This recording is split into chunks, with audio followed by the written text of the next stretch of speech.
Are we all excited for the words of God today? It's a privilege for me to be able to serve again in whatever capacity that has been entrusted to us.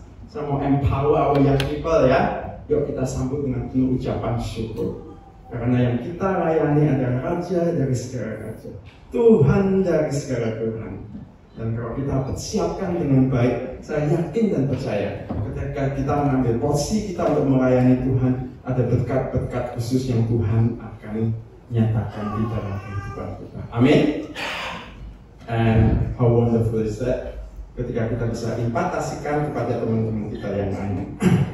Okay, let's get to the words of God today. Judul khotbah saya hari ini, Christian at Heart. Christian at Heart. Kalau Brother Efraim suka bilang colek kanan kiri, saya mau Anda cubit kanan kiri. No, don't do that.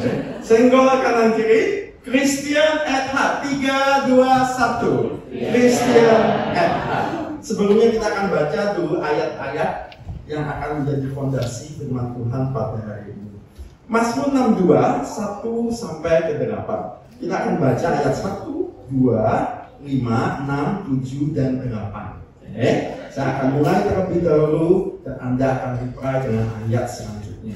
Untuk pemimpin biduan, menurut Yedutun, Mazmur Daud, hanya dekat Allah saja aku tenang, daripadanya lah keselamatanku. Ayat 2.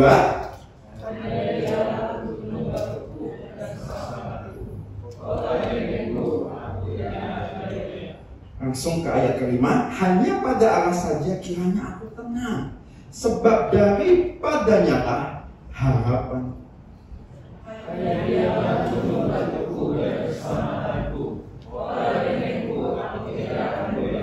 Pada Allah ada keselamatanku dan kemuliaanku, gunung batu kekuatanku, tempat perlindunganku ialah Allah. Ayat ke-8 kita baca sama-sama. Percayalah kepadanya setiap waktu, hai umat. Curahkanlah isi hatimu di hadapannya. Allah ialah tempat perlindungan kita. Saya akan bacakan juga dari Kejadian 6:5 sampai 9. Kejadian 6:5 sampai 9.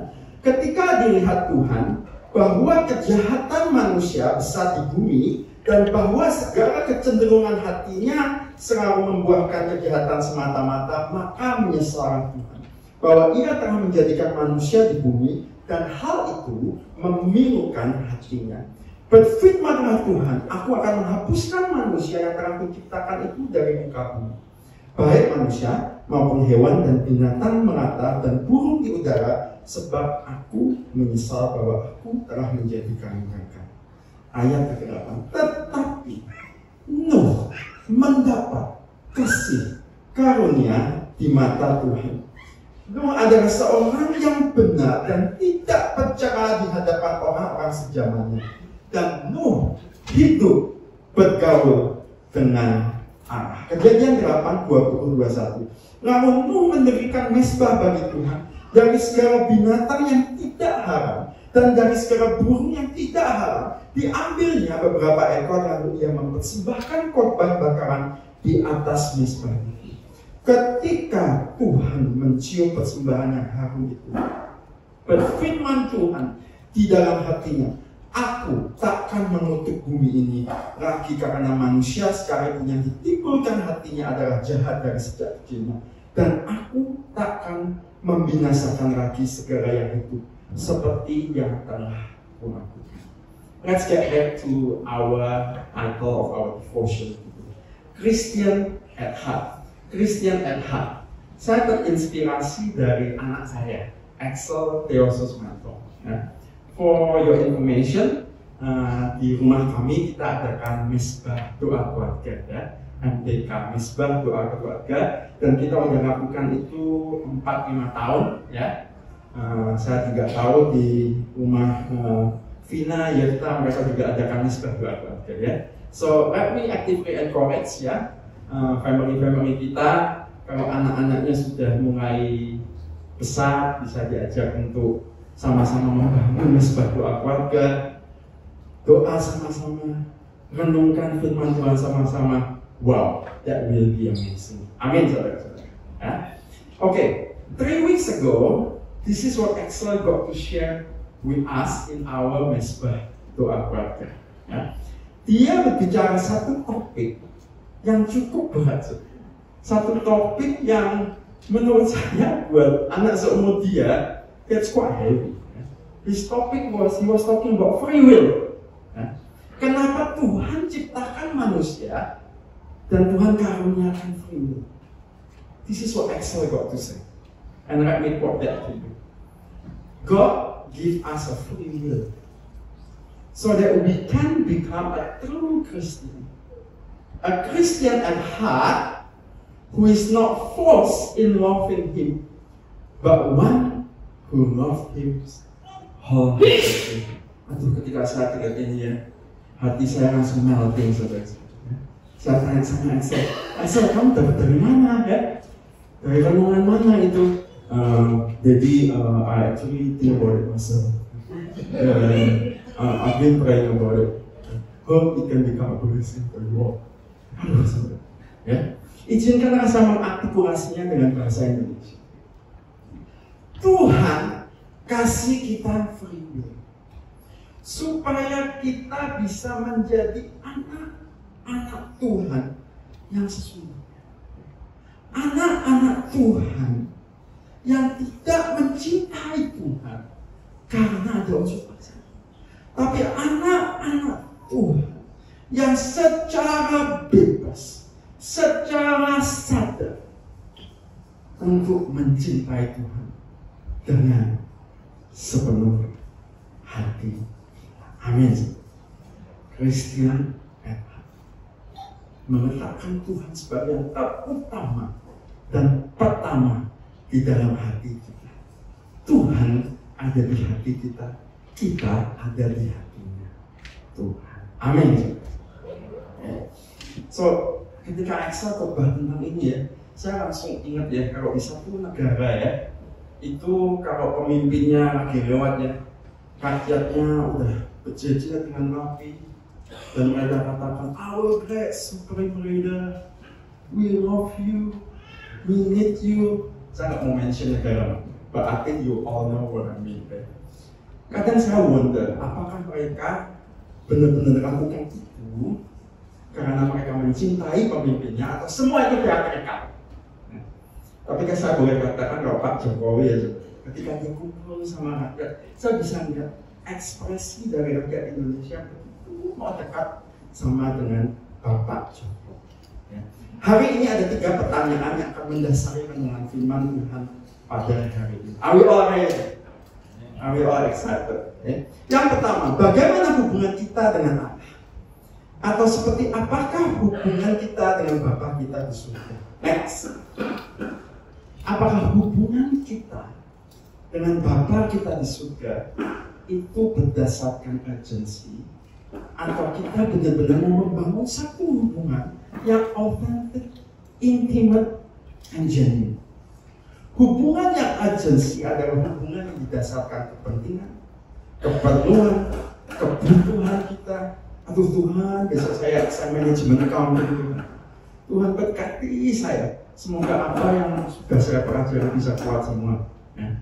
Tuhan, besok saya exam. Ekonometrika ya. Sangat potensi tes. Tuhan berkati Tuhan. Apa yang sudah saya pelajari bisa kuat semua. There's that sense of urgency dan kita rindu untuk diberkati Tuhan. Nggak salah, nggak salah. Sebagai seorang bapak, ketika anak kita rindu untuk mendapatkan sesuatu, bapaknya juga salah. But today I would like to encourage you all untuk kita bangun satu hubungan dengan Tuhan yang naik level, satu hubungan yang otentik dengan Bapa kita di surga. Amin. Kita semata-mata mau mencari Tuhan bukan karena berkatnya, tapi semata-mata kita mau mencari sumber berkatnya tersendiri. Itu amin saudara. Kita mau mencari Tuhan, kita mau mengalami Tuhan, kita rindu untuk ada di hadirat Tuhan. Bagaimana hubungan kita dengan Bapa kita? Apakah hubungan kita sifatnya relational atau transactional? relational atau transactional. Hubungan yang transactional, saya kalau di tempat kerja saya dengan beberapa kolega saya bisa katakan hubungan saya dengan mereka itu transactional banget. Nah, saya akan talk into mereka kalau saya butuh sesuatu dari mereka. Nah, dan mereka melakukan sama, mereka ketok into saya kalau butuh sesuatu dari saya. Kita kalau project bareng, ya harus ada keuntungan buat dia, harus ada keuntungan buat saya. Kalau enggak project bareng. Itu hubungan yang sifatnya transaksional. Tapi hari ini saya mau encourage kita semua untuk membangun satu hubungan dengan Tuhan yang sifatnya relational. Di tempat kerja saya ada beberapa kolega yang saya tidak anggap sebagai kolega, tapi saya anggap mereka sebagai mentor saya. Kalau saya lakukan sesuatu buat mereka, saya benar-benar I want to keep this, long-term relationship sama mentor saya. Beberapa the junior colleagues that I have in my work, mereka adalah mentee saya. Saya lakukan sesuatu buat mereka karena saya benar-benar concern, saya benar-benar genuinely want to contribute to their professional development. Hubungan kita dengan Tuhan seringkali digambarkan sebagai Bapa dan anak. Bapa dan anak. Sekali lagi, kalau seorang anak datang kepada bapaknya, "Pi, saya minta sepatu baru ya, sepatu yang BMW ya." Nah, gitu. Pak Iwan dapat sepatu BMW di mana Pak Iwan? Itu kayak Pak Iwan nih, sepatunya BMW. Atau Pi, ini nih baju Tommy Hilfiger. Nah, baju Tommy Hilfiger yang keluaran baru Pi ya. Nah, saya tahu di sini beberapa anak muda kita suka merek Tommy Hilfiger ya. Nanti kalau Koko kembali dari Indonesia, we are planning to go to Indonesia Desember Januari, tak bikinin baju Tommy Susmanto. Kalau Tommy Hilfiger established since 1985, Tommy Susmanto established since 1980, lebih tua saudara-saudara. Nggak masalah. Bapak kita di surga ya. Kalau anaknya datang pun dengan satu kebutuhan, nggak masalah sih. Ya. Saya mau kasih satu cerita. Saya waktu SMA ya, di sini nih. Saya pengen mobil Honda CR-V ya. Honda CR-V yang model yang pertama aja. Honda CR-V, saya telepon bapak saya ingin beli mobil Honda CR-V ya. Aduh, kata mama saya, ketika papa saya dapat telepon saya itu, dia dengan semangat ke BCA apa bang? Sentra Asia, good sharing ya. Dia semangat pergi ke BCA dan dia dengan sukacita ngirim uang sama orang BCA ya. Semua karyawan, saya mau ngirim uang ke anak saya buat beli Honda CR-V. Hati seorang. Tapi izinkan saya mau sharing sesuatu. Again, I'm going to talk about myself. Waktu COVID ya, kita harus work from home. Jadi saya jam 9 udah masuk ke kantor saya. Meeting, teaching, dan teaching ya. Intinya sampai jam 8.39 saya kadang-kadang masih teaching atau meeting. Kemudian ada yang mengetok pintu saya. Siapa?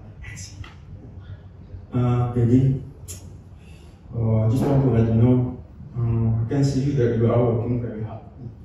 I just want to say thank you to you. Saya langsung melting, hatinya udah capek, langsung mendapatkan kekuatan. Hubungan kita dengan Bapak kita mempengaruhi laki-laki dan wanita. Ya, yuk kita ngomongin hubungan suami istri. Ya. Kalau istri Anda udah bilang, papi ganteng tuh. Nah, itu hati-hati loh. Kita nggak tahu belakangnya apa ya. Mario ganteng deh Mario. Papi ganteng. Nah, tahu nggak Pi? Tas Gucci ada keluaran yang baru. Pi, itu YSL. YSL apa tuh? Kalau Anda bilangnya Yves Saint Laurent, itu deso. Yves Saint Laurent ya, Yves Saint. engkau kan baru kok saya senang gitu. Oh, tapi saya bisa saksikan di sini ya. Istri saya nggak bisa. Sayanya gampang maksa dia buat beli tas branded, dia nggak pernah mau. Wah, puji Tuhan. Oke, teman. That's one good. Oke, anyway, ya. Jadi hubungan suami istri, ya, ingat sama janji nikah kita, ya. Aku mencintai engkau ketika aku, ayo bantu saya dong. Ketika saya kaya atau ya, sehat maupun sakit, kuat maupun itu satu hubungan yang bukan transaksional, satu hubungan relational yang kita bangun dengan istri saya. Anyway, poin saya yang pertama, bangunlah kerinduan untuk memiliki satu hubungan dengan Bapa kita di surga, hubungan yang otentik, genuine, relational relation. Amin. Let's move on. Pertanyaan kedua yang akan mendasari firman Tuhan pada hari ini. Mengapa kita harus rindu untuk memiliki hubungan yang otentik dengan Allah kita? Ada 3 poin yang saya akan share di sini. Ketahuilah, Allah kita adalah Allah yang rindu untuk memiliki hubungan yang intimate dengan kita. Allah yang sangat rindu, Allah yang terlebih, Allah yang proactively seeking to build that relation with us. Filipi 2:6-8. Ini ayat favorit saya sama Krista. Filipi 2:6-8.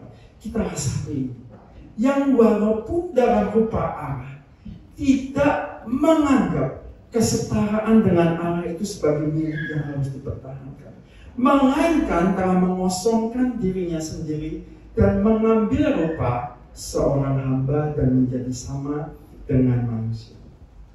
Dan dalam keadaan sebagai manusia, ia telah merendahkan diri dan taat sampai mati, bahkan sampai mati di kayu. Wow! When I think about this, I am so overwhelmed. I don't know about you, but I am so overwhelmed. Raja dari segala raja, willing to come to this earth to find me so that I can receive the joy of salvation. Manusia sama malaikat lebih mana berarti di mata Tuhan? Manusia atau malaikat? Siapa? Manusia. Malaikat ketika dia berdosa, Tuhan campakkan dia dari surga. Manusia ketika kita berbuat dosa, Tuhan tinggalkan surga untuk mencari, untuk menemukan kita, dan untuk offer the opportunity, the joy of salvation. Ketika bangsa Israel jauh dari Tuhan, Allah berfirman kepada bangsa Israel melalui Nabi Yeremia. Di Yeremia 2 kita bisa lihat ekspresi hati Tuhan untuk bangsa Israel, bangsa pilihannya, kerinduan Tuhan untuk membangun satu relation lagi dengan bangsa Israel. Filipi, firman Tuhan datang kepadaku bunyinya, pergilah memberitahukan kepada penduduk Yerusalem dengan mengatakan, beginilah firman Tuhan, aku teringat kepada kasihmu pada masa mudamu, kepada cintamu pada waktu engkau menjadi pengantin, bagaimana engkau mengikuti aku di padang gurun, di negeri yang tiada tetapun.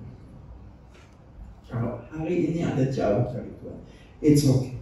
Let's take the opportunity today untuk membangun satu relation yang genuine, intimate, dan authentic bersama dengan Tuhan. Amin. Mengapa kita harus rindu untuk memiliki hubungan yang otentik dengan Allah kita? Ayat emas kita, Mazmur 62, 1-2, ya. Ketenangan yang sejati hanya bisa kita dapatkan ketika kita dekat dengan Tuhan. Mazmur 62, 1 dan 2, Yuk sama-sama kita ucapkan sekali. 3, 2, 1. Hanya dekat Allah saja aku tenang. Daripadanya lah keselamatan. Hanya Dia gunung batuku dan keselamatan. Kota bentengku, aku tidak akan goyah. Raja Daud tahu ketenangan yang sejati, the way and the only way, cuma dia bisa dapatkan ketika dia ada bersama dengan Tuhan. Biasanya kita orang Indonesia itu paling bangga kalau kita punya koneksi dengan, pejabat ya, kita punya koneksi dengan orang-orang hebat. Ya. Saya kalau pulang ke Semarang, teman-teman saya di Semarang ya, itu kan Gubernur Jawa Tengah itu teman gue saya. Atau ya mungkin kalau teman-teman saya di Jakarta ya yang hipit ya, anak-anak jakut ya, itu dia bilang, wah papa saya kalau hubungan bisnis sama 9 naga. Tahu nggak maksudnya 9 naga? 9 naga itu bisnis tycoon di Indonesia yang paling hebat. Saya mau kasih satu cerita ya. Judulnya Pak Purwoko. Pak Purwoko. Apa itu sih? Saya waktu di Indonesia itu ya cukup nakal ya. Junior high school itu saya udah punya SIM ya. SIM-nya of course SIM yang umurnya dinaikin kan. Habis itu papa saya bilang sama saya, kamu kalau ketangkap polisi ya, santai aja. Bilang kamu itu keponakannya Pak Purwoko. Siapa itu Pak Purwoko? Pak Purwoko itu teman papa saya, nama Chinese-nya Tuan Ho. Saya kalau panggil dia Susu Tuan Ho. Susu itu bahasa Chinese itu pamit. Ya. Pak Purwoko itu tangan kanannya yang punya jarum. Jarum di mana lokasinya? Di Kudus ya kan? Ya. Kudus Semarang.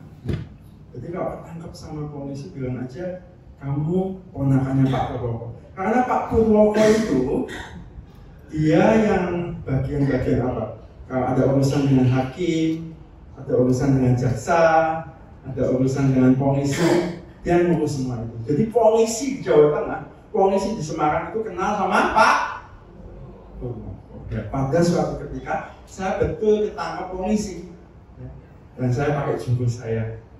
Pak, saya tuh ponakannya Pak Purwoko. Polisinya bilang apa sama saya? Siapa Pak Purwoko? Ternyata saudara-saudara polisinya baru pindah ke Jawa Tengah. Nah, yang saya mau katakan di sini, kalau Anda mau bangun koneksi, jangan tanggung-tanggung, jangan bangun koneksi dengan Pak Purwoko, ya. Jangan bangun koneksi dengan manusia. Jangan bangun koneksi dengan gubernur Jawa. Karena pemerintahan di dunia ini cuma sementara. Kalau Anda mau bangun koneksi dengan yang punya dunia dengan segala isinya. Amin. Saya sama ipat saya ya, yang dulu pernah datang ya 2 minggu yang lalu, dia memang suka guyonan. Tom, jangan macam-macam sama papi. Maksudnya papi mertua saya. Papi mertua itu koneksinya gede banget. Nah, siapa koneksinya? Dia bilang Jesse. Saya langsung mikir, kok Yusuf Kala, kok Yusuf Kala JK ya? Jesse itu siapa sih? Jesus. Kalau kita mau bangun koneksi, pastikan kita nggak usah tanggung-tanggung bangun koneksi dengan Bapa kita di surga. Amin. Ketakutan Raja Daud yang terbesar bukan ketika dia dikejar-kejar oleh Absalom atau Salomo dan prajuritnya. Ketakutan Daud yang paling terbesar adalah ketika Roh Allah meninggalkan dia. Mazmur 139:7-10 dikatakan demikian. Kemanakah aku dapat pergi menjauhi Rohmu? Kemana aku dapat lari dari hadapanmu? Jika aku mendaki ke langit, Engkau di sini. Jika aku menaruh tempat tidurku di dunia orang mati, di situ pun Engkau. Jika aku terbang dengan sayap fajar dan membuat kediaman di ujung laut, juga di sana tanganmu akan menuntun aku dan tangan kananmu memegang aku. Dengan kata lain, dimanapun Daud berada, meskipun dia di dunia orang mati sekalipun, dia tidak takut.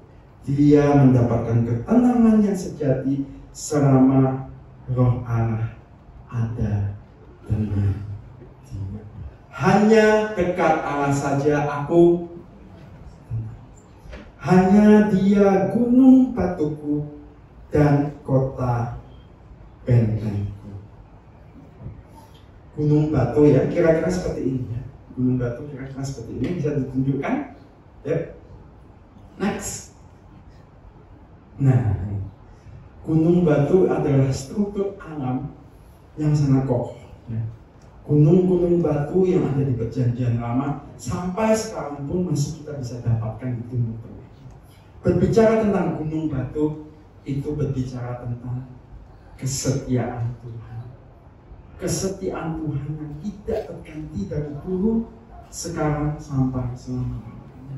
Saya ada ngomong-ngomong sama Cadence, saya tanya sama Cadence, menurut Cadence, membangun hubungan dengan manusia sama membangun hubungan dengan Tuhan itu susah mana? Ya?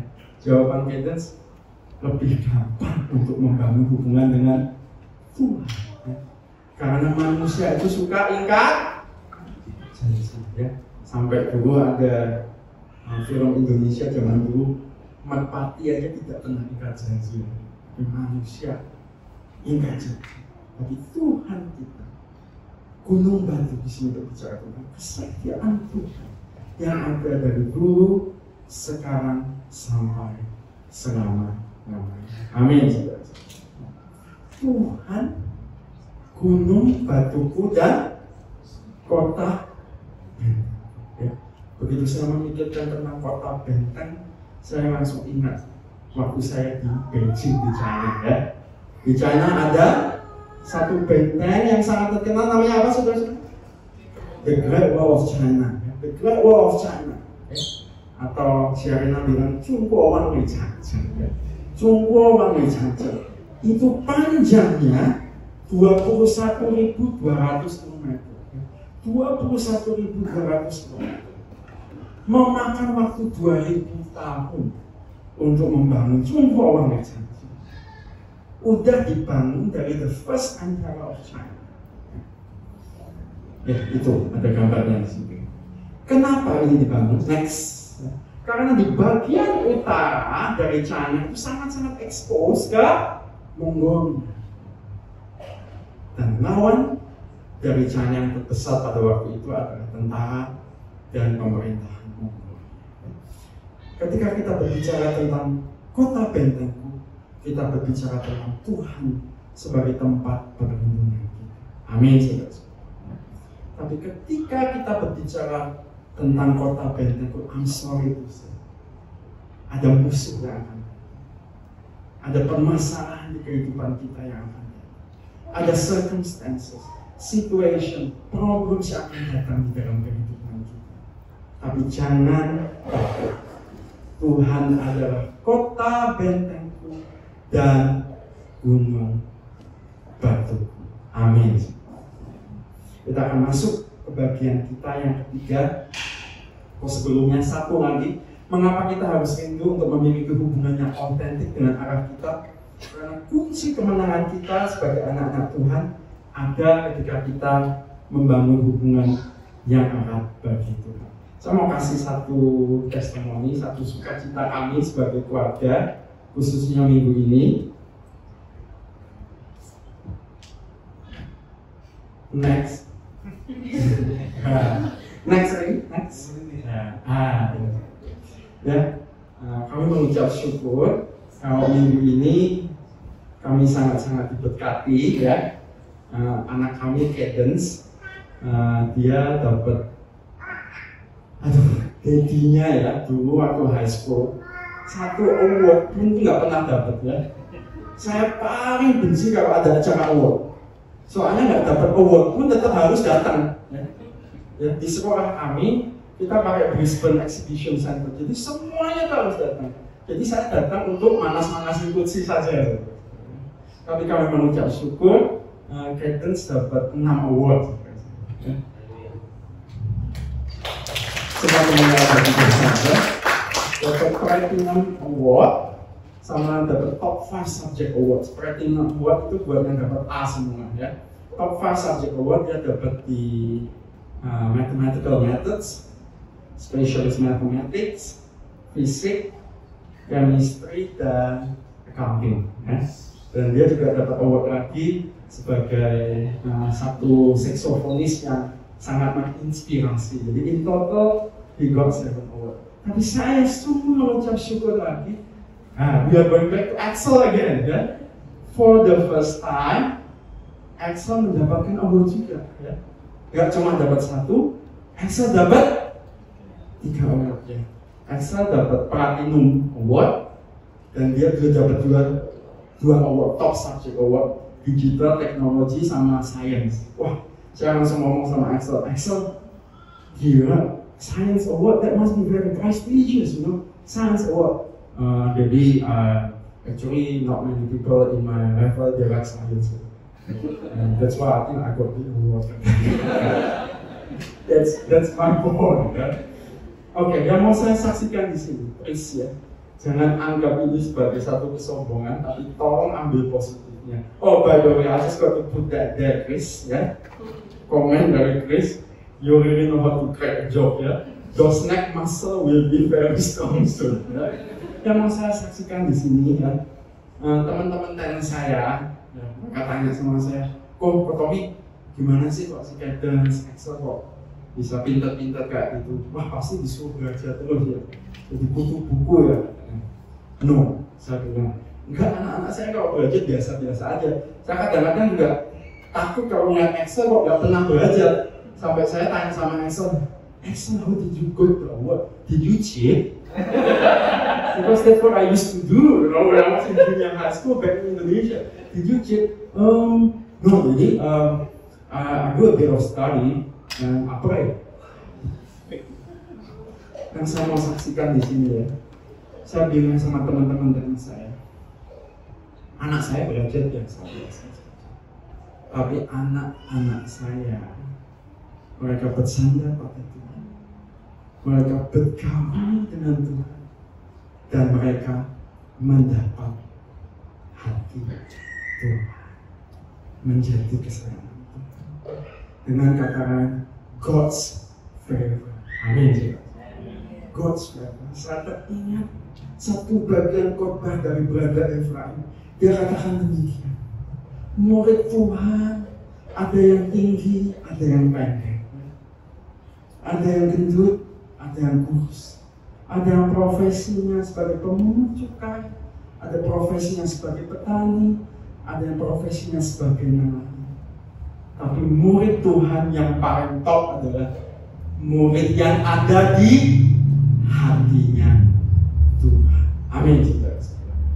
Murid Tuhan yang paling top adalah murid yang menjadi kesayangannya Dia. Semua kemuliaan bagi Tuhan. Amin. Let's move on to our last section. Our last section for our devotion today. Kita mau belajar dari satu pribadi, bagaimana dia membangun satu hubungan yang erat dengan Tuhan. Tadi ini kita baca yaitu Nabi Nuh. Nabi Nuh dikatakan di situ dia mendapatkan kasih karunia di mata Tuhan. Nuh adalah seorang yang benar dan tidak bercerai di atas orang-orang sejamannya. Dan Nuh dicatat hidup bergaul dengan apa?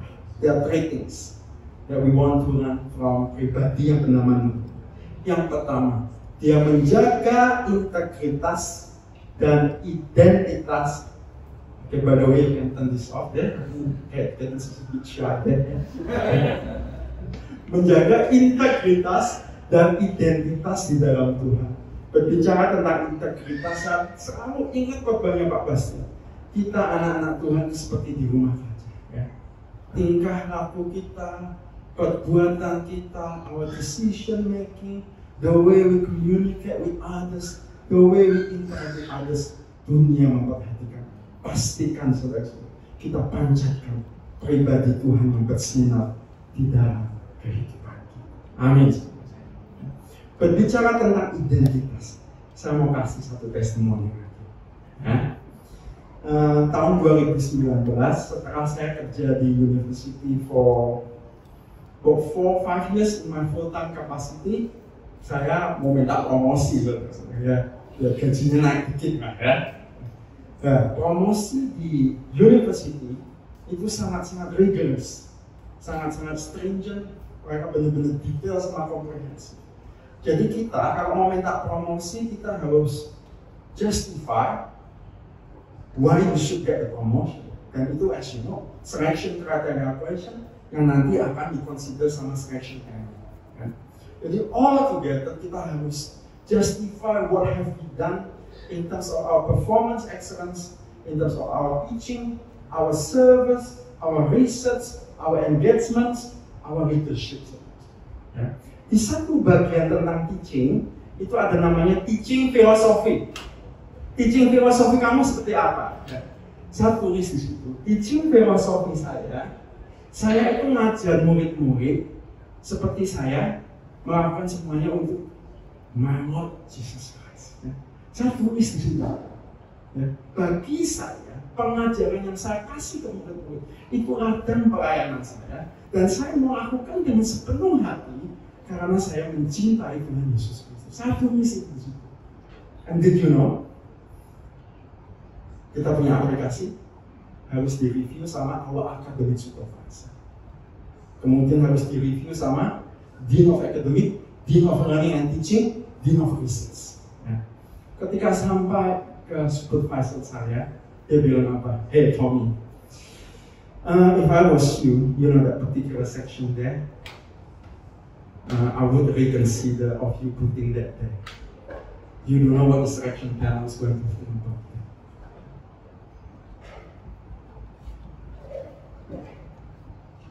Saya langsung berpikir, tapi hati kecil saya terdalam. Saya nggak dapat promosi pun nggak apa-apa, ya. Asal saya nggak limit itu punya saya.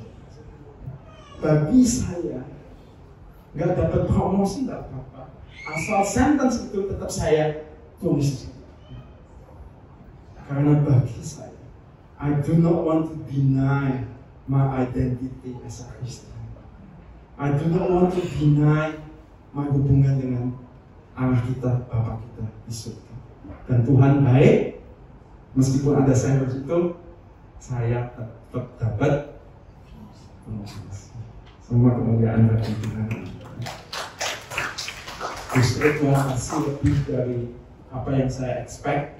I started as a scholarly teaching fellow di university itu. Dari scholarly teaching fellow itu yang paling bontot ke associate lecturer, kemudian ke lecturer, senior lecturer, associate professor, dan kemudian professor. Saya bisa jump dari scholarly teaching fellow, nggak usah ke associate lecturer, nggak usah ke lecturer, jump langsung ke senior. Semua kemuliaan bagi Tuhan. Please, jangan anggap ini sebagai suatu kesombongan, tapi tolong ambil positif. Don't lose your identity in the Lord. Kita hidup di dunia di mana kekristenan akan semakin menjadi minoritas. Kita akan terisolasi dari dunia dan akan datang masa-masa sulit bagi kita anak-anak Tuhan. But don't lose our integrity and our identity in the Lord. Second thing that we can learn from Nuh. Nuh hidup mempercayai Allah. Nuh hidup mempercayai Allah. Percaya dan mempercayai itu muatannya beda. Ya. Kalau dalam bahasa Inggris kita ada belief, ada trust. Ya. Belief and trust. Atau gampangnya gini. Kalau percaya, setan aja percaya sama Tuhan. Iblis aja percaya sama Tuhan. Tapi kita harus dalam muatan kita mempercayai Tuhan. Mempercaya berarti meletakkan hidup kita sepenuhnya untuk dibentuk, dipimpin, dan dituntun oleh Tuhan. Ada satu analisa tentang Nabi Nuh yang berkata demikian. Sebetulnya Nuh ada 4 alasan untuk dia bisa pakai 4 atau 5 alasan untuk dia bisa pakai untuk adu sama Tuhan ketika Tuhan memerintahkan dia untuk membangun bahtera. Whilst I'm discussing about this, teman-teman yang akan melayani, teman-teman yang melayani pujian dan penyembahan bisa kembali lagi, dan kita akan mempersiapkan waktu penutup kita. Yang pertama, bisa aja adu sama Tuhan. Tuhan, aku tuh seorang petani. What do I know about building a boat? Yang kedua, mungkin saja tidak pernah melihat hujan sebelumnya. Kalau kita lihat di Alkitab, hujan itu ditulis di Kejadian 2. But in between Kejadian 2 sampai Kejadian 6 tidak ada mention tentang hujan. Jadi hujan air bah itu satu konsep yang baru buat. Yang ketiga, diprediksikan dia tinggal di satu daratan tinggi di satu tempat yang kita kenal dengan nama Mesopotamia, di mana tempat itu is quite isolated dari laut. Yang keempat, dimensi kapal yang Tuhan minta itu gede banget. Kalau saya ini udah komplain sama Tuhan.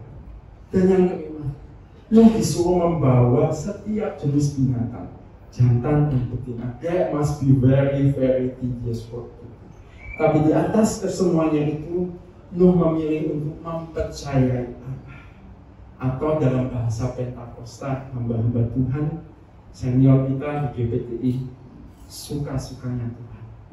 Tuhan mau kita gimana? Tuhan mau proses kita gimana? Kita mau ikut dan kita mau mempercayai Tuhan. Amin. Dan yang ketiga, tidak pernah lupa kebaikan Tuhan. Tidak melupakan kebaikan. Setelah Nuh dan keluarganya ada di kapal selama, ada satu catatan, satu analisa yang mengatakan mungkin 1 tahun 17 hari, dan Tuhan berkata, kamu bisa keluar dari kapal. Air sudah surut. Hal yang pertama Nuh lakukan adalah membangun mezbah bagi Tuhan, mempersembahkan korban bakaran di atas mezbah itu. Jangan lupa kebaikan Tuhan, kesetiaan Tuhan di dalam kehidupan kita. For God so loved the world, He has given His only Son, so whoever believes in Him shall not be perished, but is going to have the life everlasting. Amin. Kalau ada satu hal yang Anda bisa ingat dari devotion yang sudah dibacakan, satu devotion yang sudah diulaskan pada hari ini, remember what Exodus says. God give us a free will so that we all can become a true Christian. A Christian who loves the Lord not by force, but one that loves the Lord without free will, in loving Him wholeheartedly. Christian at heart, meletakkan Tuhan di hati kita sebagai yang terutama dan pertama. Dan Tuhan meletakkan kita di hati Tuhan. Tuhan di hati kita, kita di hati Tuhan. Amin. Kita mau angkat satu pujian nama Ku Mau Cinta Yesus.